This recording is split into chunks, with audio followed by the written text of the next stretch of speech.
رمضان المبارک کے آخری عشرے کا اعتکاف نبی پاک صلی اللہ تعالیٰ علیہ وسلم کے مقدس طریقوں میں سے ایک بڑا خوبصورت طریقہ ہے۔ قرآن مجید نے ارشاد فرمایا، میرے گھر کو خوب صاف ستھرا کرو، طواف کرنے والوں کے لیے اور اعتکاف کرنے والوں کے لیے اور رکوع اور سجود کرنے والوں کے لیے۔ نبی پاک صلی اللہ تعالیٰ علیہ وسلم نے ہر سال رمضان المبارک کے آخری عشرے کا اعتکاف فرمایا ہے۔ ایک سال کسی وجہ سے اعتکاف نہ فرما سکے تو اگلے سال 20 دنوں کا اعتکاف فرمایا۔ نبی پاک صلی اللہ تعالیٰ علیہ وآلہ وسلم نے اعتکاف کا جو مقصد بیان کیا وہ شب قدر کی تلاش بیان کیا۔ اعتکاف سے مراد یہ ہے کہ انسان سارا کچھ چھوڑ چھاڑ کے اللہ تعالیٰ کے گھر میں اس کی عبادت کے لیے، اس کو راضی کرنے کے لیے بیٹھ جائے، اور 10 دن جب وہ مسجد شریف میں حاضر رہتا ہے تو حضور صلی اللہ تعالیٰ علیہ وسلم فرماتے ہیں اللہ تعالیٰ اسے 2 حج اور 2 عمرے کا ثواب عطا کرتا ہے۔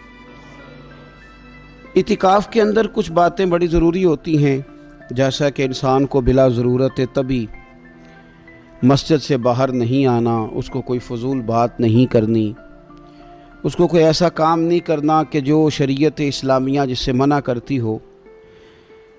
اس کے ساتھ ساتھ کچھ اعتکاف کے آداب بھی ہیں کہ اس نے 10 دن مسجد کے اندر رہنا ہے تو آخر اس نے کرنا کیا ہے۔ ہمارے ہاں لوگ مسائل پوچھ لیتے ہیں اور مسائل پوچھنے کے بعد پھر ان کی گنجائش سے بہت زیادہ فائدہ اٹھاتے ہیں۔ اس میں کوئی شک نہیں ہے کہ باہر سے آنے جانے والے آدمی کے ساتھ آپ گفتگو کر سکتے ہیں، ضرورت کے تحت آپ ٹیلی فون پر بھی بات کر سکتے ہیں، لیکن اس کو اگر آپ نے یہی کام کرنا تھا اور بہت زیادہ وقت اسی پر ضائع کرنا تھا تو پھر تو آپ پہلے سے باہر موجود تھے۔ اعتکاف میں آنے کا مقصود تو اللہ کی عبادت ہے۔ اعتکاف میں جب آپ آ گئے تو اس کا مقصد ہے کہ آپ کچھ دنوں کے لیے لوگوں سے کٹ کے اللہ کی بارگاہ میں حاضر ہو گئے، آپ نے اپنے رب کو راضی کرنے کا ارادہ کر لیا۔ تو اعتکاف میں ایک تو شوق سے آئیں۔ ہمارے علماء نے لکھا ہے کہ زندگی میں ایک بار تو اعتکاف کاری لینا چاہیے، اس پر توجہ ہو ہی جانی چاہیے۔ وقت ملنا تو زندگی میں پراپر طریقے سے تو بڑا مشکل ہوتا ہے، لیکن وقت نکال کے اعتکاف میں ایک دفعہ تو زندگی میں آ ہی جانا چاہیے، اور کسی کو ہر سال موقع مل جائے تو پھر تو کیا ہی بات۔ تو اعتکاف کے اندر جو کام ہم نے کرنے ان میں سب سے زیادہ اور سب سے پیارا کام یہ ہے کہ کثرت کے ساتھ قرآن پاک کی تلاوت کریں۔ نبی پاک صلی اللہ تعالیٰ علیہ وآلہ وسلم رمضان المبارک میں قرآن پاک کا دور فرماتے تھے حضرت جبریل امین علیہ السلام کے ساتھ، اور جس سال حضور کا وصال ظاہری ہوا اس سال حضور فرماتے ہیں 2 مرتبہ قرآن پاک کا دور کیا۔ 2 دفعہ حضور نے حضرت جبریل امین کو قرآن شریف سنایا اور 2 دفعہ انہوں نے نبی پاک صلی اللہ علیہ وسلم کو سنایا۔ تو بہت کثرت کے ساتھ قرآن پاک کی تلاوت کی جائے۔ ایک پہلو اور بھی ہے اس کا، اس پر بھی آپ توجہ کریں گے۔ قرآن مجید کو پڑھنا بھی ضروری ہوتا ہے اور صحیح پڑھنا سب سے زیادہ ضروری ہوتا ہے۔ تو اگر آپ کسی ایسی مسجد میں تشریف فرما ہیں جہاں آپ کے لیے بندوبست کیا گیا ہے تو کوشش کریں کہ وہاں قاری صاحب سے، عالم صاحب سے، امام صاحب سے آپ قرآن مجید کو سیکھیں، اور کوئی زیادہ مشکل نہیں ہے۔ پورے 10 دن آپ موجود ہیں، اور اگر آپ 10 دن پوری توجہ کے ساتھ قرآن مجید کے مخارج پہ لگائیں گے تو امید ہے کہ بہت حد تک آپ کو قرآن مجید سمجھنے میں، پڑھنے میں آسانی ہونے لگے گی۔ دوسرا، اعتکاف میں جب آپ موجود ہیں تو آپ کو کوشش کرنی ہے کہ آپ محاسبہ نفس پر توجہ دیں۔ آپ اپنے اوپر غور کریں، زندگی میں کون سی ایسی غلطیاں ہیں جو جان نہیں چھوڑ رہی، ان کی کس طرح کر کے اصلاح کی جا سکتی ہے۔ کون سے ایسے کام ہیں جو میں کرتا ہوں تو اس غلطی میں زیادہ مبتلا ہو جاتا ہوں، اور کون سی ایسے کام ہیں، کون سی ایسی جگہ ہیں جہاں میں جاتا ہوں تو میرا ان غلطیوں سے نکلنے میں مجھے وہ جگہیں اور وہ کام مددگار ہوتے ہیں۔ تو اپنے محاسبہ نفس پر توجہ دی جائے۔ اعتکاف کے 10 دنوں میں موقع ملتا ہے انسان کو اپنے لیے سوچنے کا۔ حضرت مجدد الفسانی شیخ احمد فاروق سرہندی رحمۃ اللہ تعالی علیہ سے کسی نے پوچھا تھا کہ دنیا میں خوش نصیب شخص کون ہوتا ہے، تو فرمایا جسے دید قصور حاصل ہوتی ہے۔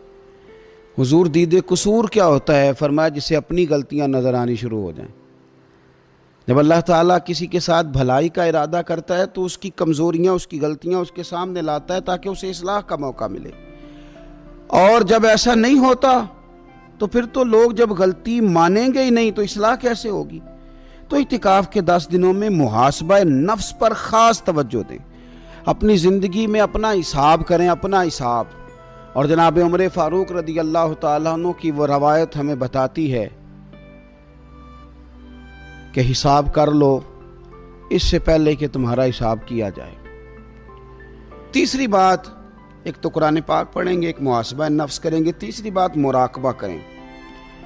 کچھ دیر کے لیے بیٹھیں، یہ غور کریں کہ رب تعالیٰ نے ہمیں نعمتیں کتنی عطا فرمائی ہیں، پھر یہ غور کریں کہ ان نعمتوں کے بارے میں، ان نعمتوں کے ساتھ ہماری عبادت کتنی ہے، ہمارا شکر کتنا ہے۔ زندگی اپنی کا حساب لگائیں، غور کریں کہ کتنا کچھ ہے جو ہمیں محنت سے ملا ہے اور کتنا ہے جو بغیر محنت کے ملا ہے، اور کون سی ایسی نعمتیں ہیں جن کا ہم نے شکریہ ادا کیا اور کون سی ایسی ہیں جن پر ہم نے کبھی توجہ ہی نہیں کی کہ یار یہ تو بہت بڑی نعمت ہے جو اللہ نے ہمیں عطا کی ہوئی۔ اپنی گردن کو جھکا کے تھوڑا غور و فکر کریں۔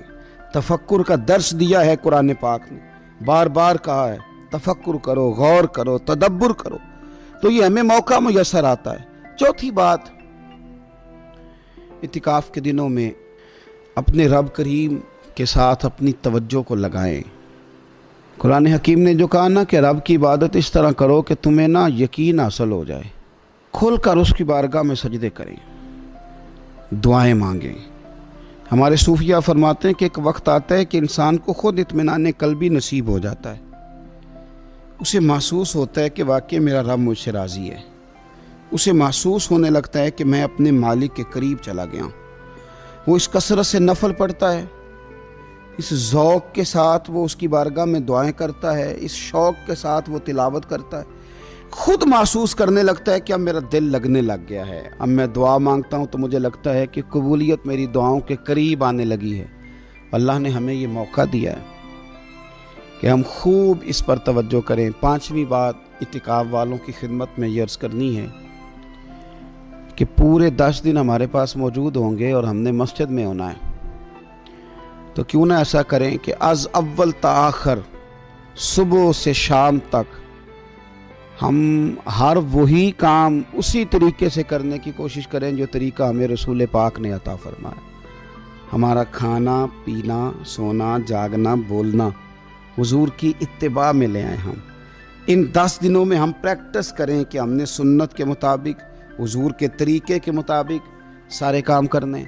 آپ اگر یہ ارادہ کریں گے تو پتہ ہے مدینے والے محبوب علیہ السلام نے فرمایا جس نے میری ایک سنت کو زندہ کیا گئے گزرے دور میں رب اسے 100 شہیدوں کا ثواب عطا فرمائے گا۔ تو اتنا اعزاز ہے۔ تو ان 10 دنوں میں ہونا بھی مسجد میں ہے، ہونا بھی باوضو ہے، تو کیوں نہ سارے کام سیکھا جائے، پڑھا جائے اس سے پہلے کہ کھانا کس طرح کھانا سنت ہے، اور کس طرح بیٹھ کے کھانا سنت ہے، اور پھر کس طرح کر کے گفتگو کرنا حضور علیہ السلام کا مقدس طریقہ تھا، وہ کس طرح سے پھول جھڑتے تھے جن سے لوگ فیض حاصل کرتے تھے۔ تو اعتکاف میں اپنی مصروفیات کو ان 5 کاموں میں لگائیں۔